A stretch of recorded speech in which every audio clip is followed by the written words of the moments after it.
हम बैंक की अपनी पारी खत्म करके जा रहे हैं। इसके साथ ही अपने जीवन का दूसरा आश्रम भी अब पूर्ण विराम पर है। अब वानप्रस्थ आश्रम में हम प्रवेश कर रहे हैं। तो विकास जी ने एक और कहा था भी आपकी पगड़ी क्या लेकर आऊं, तो इन्होंने पूछ ही लिया तो फिर मैं बता दिया भी जैसी मेरी विचारधारा वैसे ही लाना। आर्य समाज की जो है गेरुए रंग की जो होती है, अब जो है आर्य समाज का नाम लिया है तो उसमें जो है ना लोग बहुत सारी एक्सपेक्टेशंस कर लेते हैं। उन सब के ऊपर मैंने खरे उतरने की कोशिश की है। और अभी तक जैसे मैं जहाँ भी कहीं एक ब्रांच से दूसरी ब्रांच में गया हूँ, साथियों ने बहुत प्यार दिया। पूरे बैंक से मुझे बहुत प्यार मिला और अपने जो कस्टमर हैं, कस्टमर ग्राहकों से भी बहुत प्यार मिला। मैं शुरू में अपनी पहली नौकरी में बलियाड़ा रहा था, वहाँ के कई कस्टमर अब भी मेरे को फ़ोन करते हैं आपस में सलाह लेने के लिए और करने के लिए। कुत्तावड़ मेरा है इतनी दूर, वहाँ के भी अभी साथी जो है मेरे पास फ़ोन करते हैं। और अपने जो मेरे साथ जिन साथियों ने काम कर लिया वो मेरा मतलब इतना क्लोज फ्रेंड हो गया है भी उसको जो है मैं कोई भी बात कहूँ मतलब वो मतलब ना नहीं करते।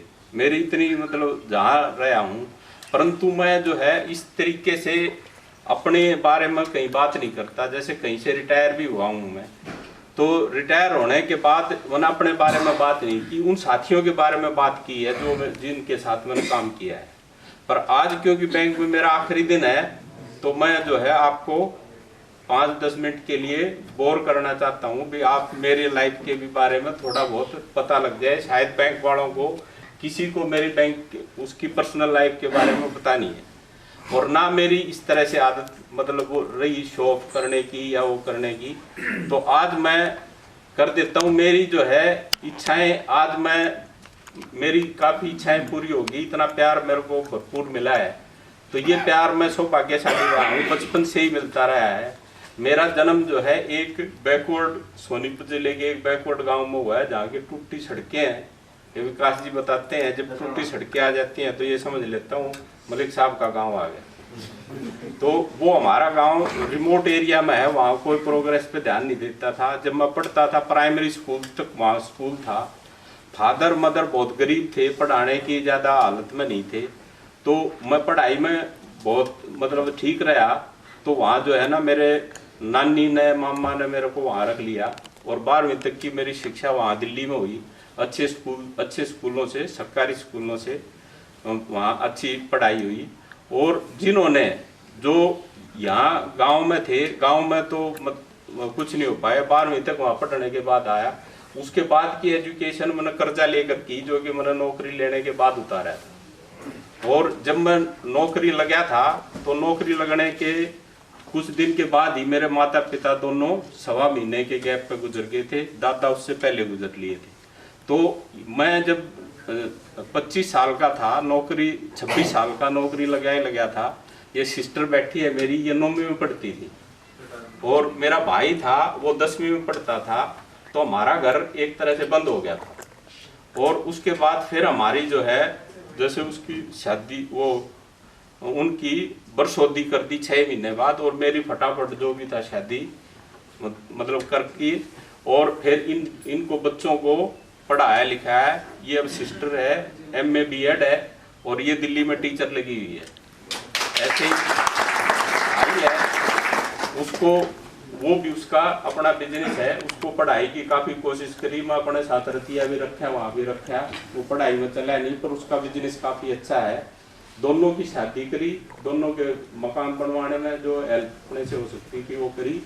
और उसके बाद जैसे हम मतलब हर जगह रहे, वहाँ जो है सभी जगह सबका मतलब प्यार, पूरा प्यार मिला। और हमने जो है जैसे बचपन में माँ बाप गरीब जरूर थे परंतु उन्होंने ये हमें वो दिया कि अपनी ईमानदारी पर सिद्धांतों पर चलना है। मामा हर के पास रहा और मेरे टीचरों से बहुत स्नेह रहा। सभी टीचर्स मेरे ऊपर बहुत मतलब मेहरबान रहते थे क्योंकि मैं पढ़ाई में ठीक होता था। अपनी क्लास में मैं हमेशा फर्स्ट आता था। तो सभी टीचर्स का उसका ये रहा कि वे अपने सिद्धांतों पर नहीं छोड़ना। तो हमने अपनी ये सिद्धांतों पर चलने की कोशिश करी नौकरी पर शुरू से ही कि भी किसी का कुछ ना लिया जाए। और अपने ये सिद्धांत बनाए कि ना तो गिफ्ट मैं लेता था ना देता था। मैं यहाँ रोहतक मेन ब्रांच में था, मैंने कईयों की लिमिट बनाई थी, वो गिफ्ट लेकर आ जाते थे, मैं किसी का भी गिफ्ट एक्सेप्ट नहीं किया। कोई मेरे पास कोई वकील आ जाते थे तो दिवाली पे पूछते आपका घर कहाँ है, कितना मकान नंबर है, आज मैं भूल रहा हूँ, आज मेरा कुछ याद नहीं। उनको मैं अपने पास किसी का गिफ्ट देना, और फिर मैं ये नहीं है भी गिफ्ट लेता नहीं था, गिफ्ट अपने अफसरों को देता भी नहीं था।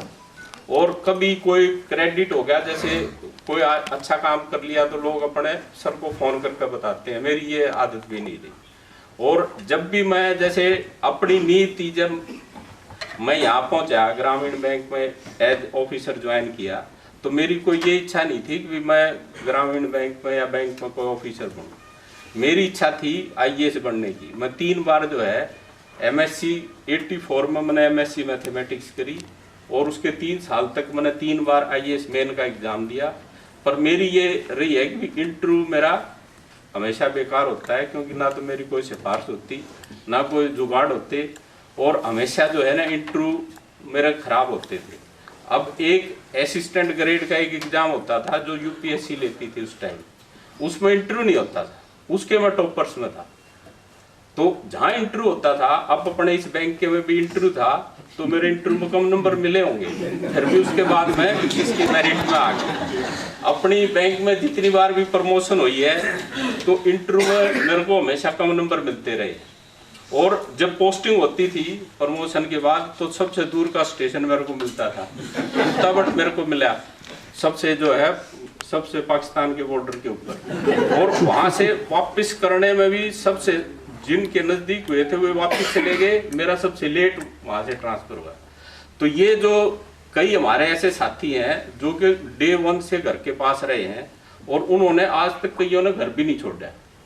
वो पता नहीं कैसे जुगाड़ करते हैं, मैं उस जुगाड़ उसमें मतलब एक्सपर्ट नहीं रहा। तो ये जो है अपनी जिंदगी इस तरह से चली, सिद्धांतों पर चलने की कोशिश करी। अब जैसे फोगाट साहब ने जिक्र करा, तो इन्होंने बताया था कि जो है ये मिठाई वाली जो इन्होंने बात कर दी, मेरे को याद आ गई। तो उसमें जो है मैं जो मिठाई हाँसी के पेड़े थे, हाँसी के पेड़े बहुत मशहूर हैं यहाँ, तो मैं घर लेके गया, तो मैडम को जो है, मैडम भी इसी तरह के विचारों की है, तो इनको जो है बताया मोहल्ले आज हाँसी के पेड़े खाओ। उन्होंने कई बार कह लिया था भाई हाँसी के पेड़े नहीं खिलाते, तो इन्हें बोले आज कैसे लिया हाँसी के पेड़े, इतने दिन से हम कह रहे थे जब नहीं लाए। तो मैंने कहा वहाँ एक वो लोन था और वो मानना ही नहीं, वो जबरदस्ती दे गया। तो इन्हें बोले आप खाओ, मैं तो ना खुद खाऊं ना बच्चों को खाने दूं। तो इन्होंने जो है ना साइड पर रखा। तो मैंने कहा इनको इस शर्त पे आप इनको कर दो, मैं इसके पैसे उसमें जमा कर दूंगा। तो ये जो है वो रहा। फोगाट साहब ने एक और जिक्र करा कि जब जो है ये मेरे से सीनियर थे, काफ़ी सीनियर थे, तो चेयरमैन ने इनसे लिखवा गया मेरे पास, इनको सेकंड मैन डेप्यूट कर दिया। तो मैंने उसी दिन ये लिख के दे दिया भाई मैं जो है ना अपने सीनियर के ऊपर काम नहीं कर सकता, और मुझे जो है सेकंड मैन बनाया जाए, इनको इंचार्ज बनाया जाए। मेरे जो दूसरे साथी थे वे उन्होंने कहा कि आप इतनी जल्दी ना करो, आप थोड़ा सोच विचार कर लो, क्योंकि इनका जो है एडमिनिस्ट्रेशन थोड़ा सख्त होता था और मेरा पोलाइट होता था। तो उन्होंने कहा, मैंने कहा भी मैं सिद्धांतों के साथ समझौता नहीं करता। मैं उसी दिन देख के और 1 महीने की छुट्टी चला गया, मेरे LLB के पेपर भी थे। तो उसके बाद जब मैं तभी ज्वाइन करा जब वहाँ से चिट्ठी आ गई अभी जो है फोगाट साहब विल बी द इंचार्ज। और अब जैसे अपने बैंक में आने के बाद ये नहीं है कि मैंने किसी भी तरह का मतलब काम चोरी करी हो, कभी जाके बैंक में मतलब आके और जाके छुट्टी नहीं लगाई, भी घर रह गए छुट्टी लेकर कभी हाजिरी लगा ली हो या 1-2 घंटे की वैसे फरलो मारी हो, तो अपने उसके साथ रहे।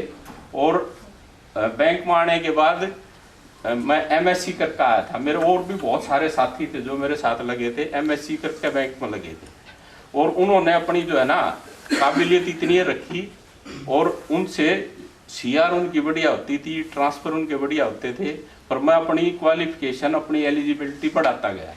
मैंने यहाँ आने के बाद MA पॉलिटिकल साइंस किया, और उसके बाद LLB किया, फिर diploma in labour law and personal management किया, LLM किया। उसकी थीसिस लिखने के लिए भी मैंने काफ़ी छुट्टी ली। थीसिस मतलब ऐसे ही नहीं लिखी, तो थीसिस जो हमारा हेड था उनको दिखाई, तो उन्होंने बोला आप थोड़ी और कर देते तो ये आपको पीएचडी की थीसिस हो जाती। अभी मेरी इच्छा है कि मैं इसमें पीएचडी करूं।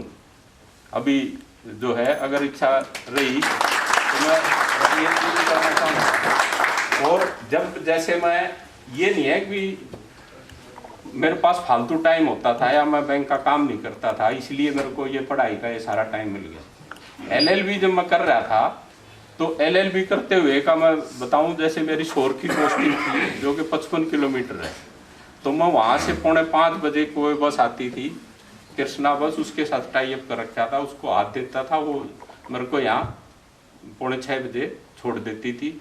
शीला बाईपास पे किराए का मकान ले रखा था। आते ही मैं पानी नहीं पीता था, स्कूटर उठा के पहले यूनिवर्सिटी में जाता था। मैंने सारी क्लास अटेंड करी है, और वहाँ जो है क्लास अटेंड करके 8:30 बजे तक क्लास करके फिर मैं जब वहाँ आता तो मैडम जो है खाना की तैयारी कर रही होती थी, इनको पता था टाइम का।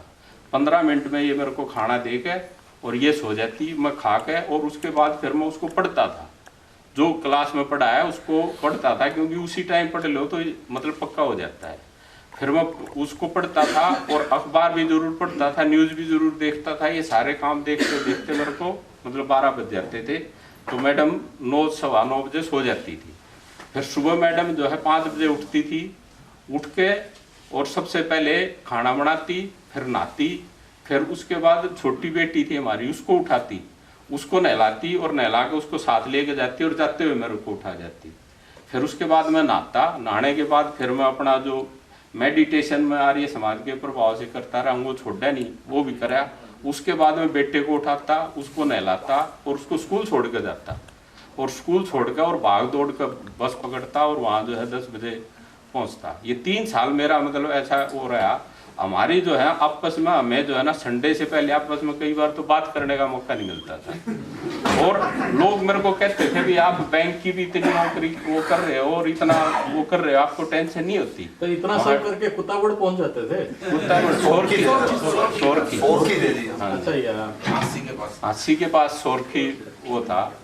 तो सोरखी से मतलब वहाँ ये था भी बैंक में जो टेंशन हो जाती है, मैं जब वहाँ पढ़ता था तो पढ़ते हुए मेरी टेंशन दूर हो जाती थी। जब मैं पढ़ता था तो पढ़ाई से मतलब मेरा जो एकेडमिक वो है, मेरा जो इंटरेस्ट है, एकेडमिक इंटरेस्ट है मेरा, पढ़ने पढ़ाने में शौक रहा है। और सबसे पहले मैं मैथ का लेक्चरर था और मैंने बीएससी फाइनल तक का मैथ ट्यूशन पढ़ाया हुआ है लोगों को, बीए फाइनल तक का, और 10वीं तक की साइंस पढ़ाई हुई है, और इंग्लिश ग्रामर के ऊपर बहुत पकड़ है। और ग्रामर भी मैं अपने बच्चों को और अपने चाचा के और लड़के छोटे थे उनको भी मैं पढ़ाता। मेरे को पढ़ाने में मतलब मज़ा आता है। और अब जो है जैसे मैं बोल रहा हूँ तो साथी मैं ये सोच रहा हूँ कि कभी बोर ना हो रहा हूँ, तो मेरे मन में बहुत विचार आते रहते हैं।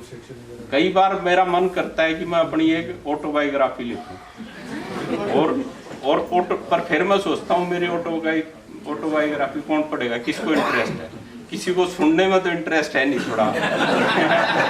परंतु मेरी एक इच्छा है कि मैं ये देखना चाहता हूँ कि लोगों को सिद्धांतों पर चलते हुए अपने मतलब बिना किसी उसके लाग लपेट के और जुगाड़ किए हुए जिंदगी में क्या क्या दिक्कतें आती हैं, वो दिक्कतें मैं अपनी एक ऑटोबायोग्राफी में लिखना चाहता हूँ। इच्छा पता नहीं पूरी होगी कि नहीं होगी, अब टाइम होगा मेरे पास। अब भी मैं इसके बाद जो है वकालत करना चाहता हूँ इसके बाद, तो कितना इंटरेस्ट है। आपको इंटरप्ट कर रहा हूँ। आपका बहुत ज़्यादा टाइम 7 से ऊपर टाइम हो चुका है, तो बहुत ज़्यादा भी बोर नहीं करूँगा। अपने जैसे मैं जिस तरह से अपने गृहस्थी रही है हमारी, और जो बचपन में पहले 30 साल मेरे गुजरे हैं, हमारे बच्चों को भी नहीं पता, बच्चों का जन्म यही शहर में ही हुआ है। हमने जो है ना ग्रामीण परिवेश में बहुत दिक्कतों के साथ वो अपनी ज़िंदगी गुजारी है। मुझे याद है हमारा घर की छत कच्ची होती थी और उसके ऊपर जब बरसात आती थी तो उसमें से कहीं ना कहीं से टपका शुरू हो जाता था, तो हमारी माँ जो है भाग के जाती थी और उसको जो है बंद करके आती थी। इस तरह से हमने वो करा है। MSc हमने करी है, तो यहाँ से गांव से रोहतक से डेली पैसेंजर जाते हुए मेरे जो दूसरे साथी थे, मैं जो IAS के जो थे, मेरे जो दूसरे कंपटीटर थे, वो यहाँ शहर में रह के लाइब्रेरी में बैठ कर पढ़ते थे। मेरे पास वो सुविधा नहीं थी, मैं गांव में अपने ट्यूबवेल पर रह के वहाँ पढ़ाई करी। और ये जो है अपने एक्सचेंज कर लेते थे नोट्स। मेरे पास वहाँ अखबार भी नहीं आता था, सिर्फ रेडियो की न्यूज़ होती थी। और फिर मेरी पर्सनैलिटी ऐसी नहीं है कि इंटरव्यू में बहुत ज़्यादा नंबर लूँ, तो मेरा 3 बार जो है उसमें फेल होने का रिकॉर्ड है IAS का। ये बात मेरे को फिर उसमें याद आई जब LLB का एंट्रेंस टेस्ट हुआ। LLB का एंट्रेंस टेस्ट जब मैं यहाँ देने गया, तो हमारे जो इसका टॉपर था वो TVN प्रसाद था, जो कि नया IAS बनाया था, ADC लगा था रोहतक में। उसने हमारे साथ टेस्ट दिया था। He was first, I was second. तो पहले जैसे मेरिट के हिसाब से इंटरव्यू हुआ, तो पहले उनका इंटरव्यू हुआ, फिर उसके बाद मेरा इंटरव्यू हुआ। तो वो डॉक्टर रणबीर सिंह हमारे जो हेड ऑफ द डिपार्टमेंट थे, तो वो पूछ रहे थे भी आपके इतने अच्छे नंबर कैसे आए, आपने तैयारी करी थी? महाराज जी तैयारी नहीं करी। बोले कोचिंग ली थी? महाराज जी कुछ नहीं लिया। फिर आपकी क्वालिफिकेशन क्या है? महाराज जी मैं MSc मैथमेटिक्स हूँ। बोले नहीं, मैथ का तो इसमें टेस्ट में कुछ था ही नहीं। तो और क्या है? महाराज जी पॉलिटिकल साइंस में MA भी कर रखी है। बोले नहीं, कुछ और बताओ, क्या करते हो आप? महाराज जी बैंक में PO हूँ। बोले नहीं, आप और कुछ बताओ। फिर मैंने बताया महाराज जी मैं IAS मेन में 3 बार फेल होने का मेरे को सौभाग्य प्राप्त है। तो उन्होंने कहा very good very good very good. तो मैंने कहा महाराज जी इसमें वेरी गुड की क्या जरूरत है? अब ये जो TVN प्रसाद फर्स्ट आए हैं, ये तो अब ताज़ा IAS करके आए हैं। मेरे को IAS की वो पढ़ाई छोड़े हुए 10 साल हो गए हैं, और 10 साल से मैंने कोई कोचिंग नहीं करी है, तो ये फिर फर्स्ट आने ही थे। तो और उसके बाद जब PG diploma in labour law का एंट्रेंस टेस्ट हुआ, तो उसमें मेरे 65 नंबर थे, नेगेटिव मार्किंग थी उसमें। और मेरे पास जो सेकंड था उसके 45% नंबर थे इस डिप्लोमा के अंदर। तो अपनी जो है सारे, जैसे अभी चेयरमैन साहब कई बार कह देते हैं भी आपने हिस्ट्री पढ़ी हुई है, आपने ये पढ़ी हुई है। मैं जो है जब IAS की तैयारी करी थी, तो मैंने 12वीं तक की सारी किताबें पढ़ी हुई थी, साइंस की, कॉमर्स की, आर्ट की, ज्योग्राफी, सारी उसकी NCERT के सेट सस्ते आते थे, वो सेट लेकर मैं सारे सब की वो करी हुई है। तो जो स्कूल में पढ़ा था वो उससे तैयारी करते हुए फिर इसमें वो। तो अब जैसे हम बैंक में आए थे, तो हमारे जो चेयरमैन थे, हम तो नए नए कम आए थे, चेयरमैन का भी एज के होते थे, तो वो हमें समझाते थे कि आप जो है अगर आपको बैंक से निकाल दिया तो कोई आपको मुंशी की नौकरी नहीं देगा। तो मैं अपने मन ही मन में कहता था कि अगर मेरे को नौकरी से निकाल दोगे तो कम से कम मेरा मैथ तो इतना अच्छा है कि मैं अपनी रोजी रोटी तो कर सकता हूँ। फिर जैसे आहिस्ता आहिस्ता मैथ भूलते चले गए, उसके बाद फिर जो है फिर भी आते तो समझाते हमें भी आपको कोई नौकरी करेगा ना बाहर 5000 की नौकरी नहीं देगा। तो मैं समझता था भी अगर मेरे को निकाल देंगे तो चलो LLB की डिग्री होगी, अब तो मैं वकालत से भी अपना पेट भर सकता हूँ। तो अपनी मतलब काबिलियत इतनी रखी, अभी जो है बैंक अगर ना भी लायक समझे, हमें नौकरी के लायक नहीं समझे, तो भी अपना मतलब गुजारा कर सकते हैं। वैसे ही मतलब हैं जी, डर के मारे ये चाटुकारिता है। तो मैं जो है सबसे पहले तारीफ अपने चेयरमैन साहब की करना चाहता हूँ। और अगर लोग कुछ भी कहें, 2015 के बाद हमारे जो है ना पहली बार ईमानदार चेयरमैन आए।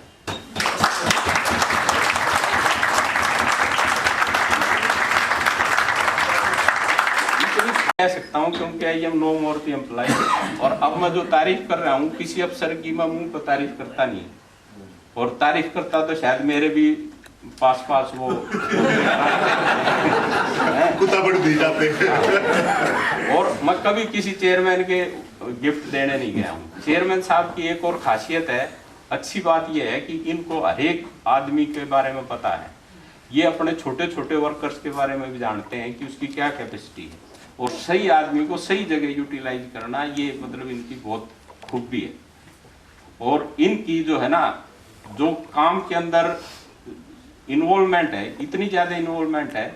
अब मेरी तो जैसे था, मेरा 2016 में स्केल 4 का इंटरव्यू था, तो स्केल 1 से 2 का जो हुआ, तो मेरा मन मार के चेयरमैन ने कर दिया, पर सबसे दूर पोस्टिंग दी।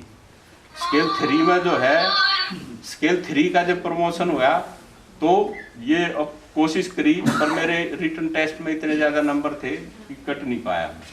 स्केल 4 का जब 2016 में जब मेरा इंटरव्यू हुआ तो I was the only officer जिनको कि स्केल 4 ब्रांच का एक्सपीरियंस था 1.5 साल का। और उस जो मेरी स्केल 4 की रोहतक मेन ब्रांच की जो प्रोग्रेस थी वो मेरी प्रोग्रेस आउटस्टैंडिंग थी, और मेरी पीछे की चारों रिपोर्ट जो थी वो भी आउटस्टैंडिंग थी। और उसके अंदर जो मेरी 1 साल की प्रोग्रेस थी, बाकी कोई सा भी एक्सपीरियंस नहीं था। मैं एक्सपीरियंस था जिसने जो है डिपॉजिट फ्रॉम पब्लिक में 80% ग्रोथ दी थी, डिपॉजिट के अंदर 40% ग्रोथ दी थी, एनपीएम रिडक्शन 40% दी थी, और बैंक ने मुझे अवार्ड दिया था सबसे ज़्यादा हाउस लोन करने के लिए।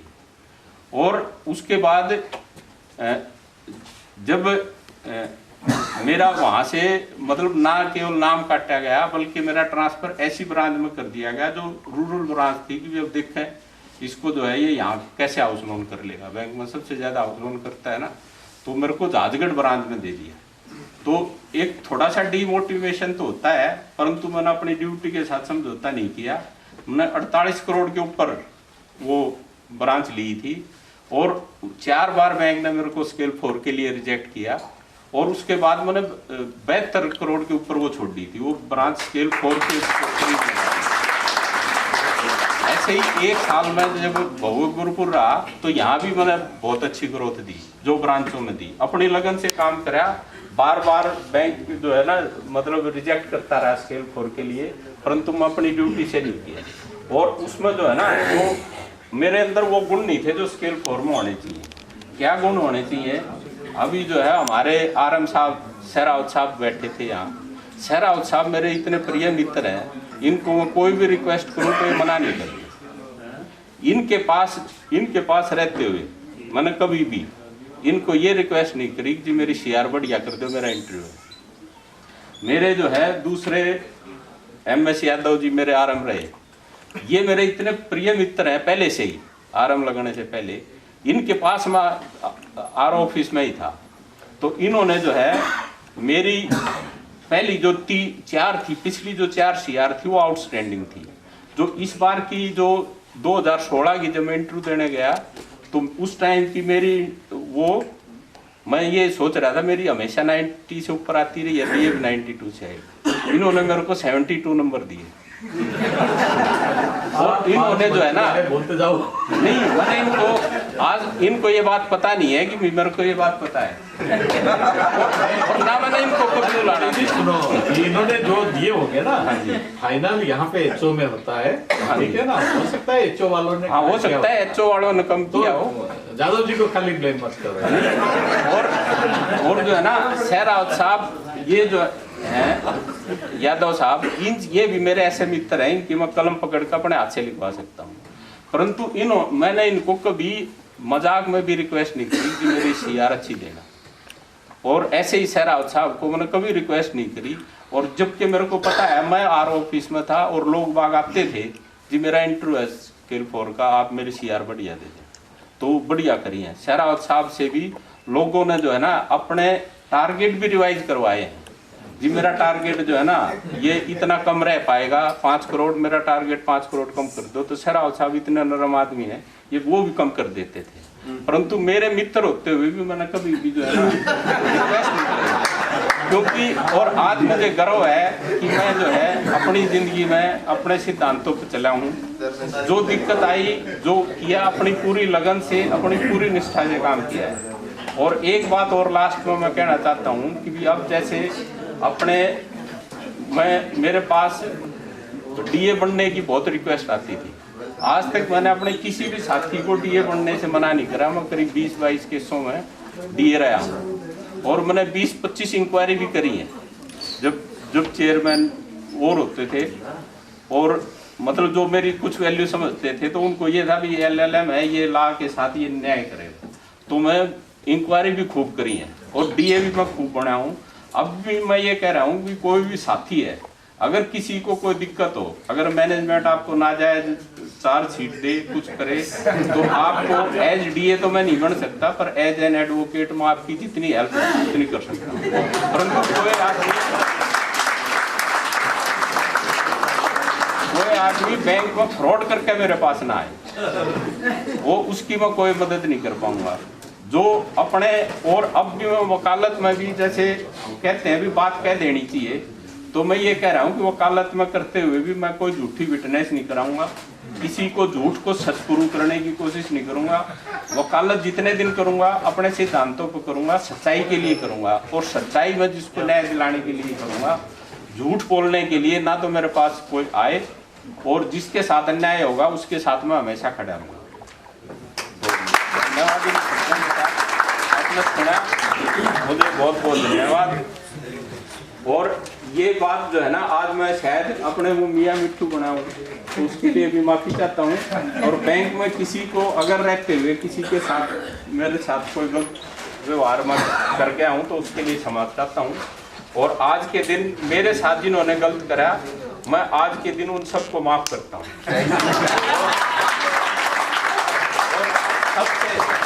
और सबसे निवेदन करता हूँ कि मेरे से जो गलतियां हुई हैं आप मुझे माफ करें। धन्यवाद।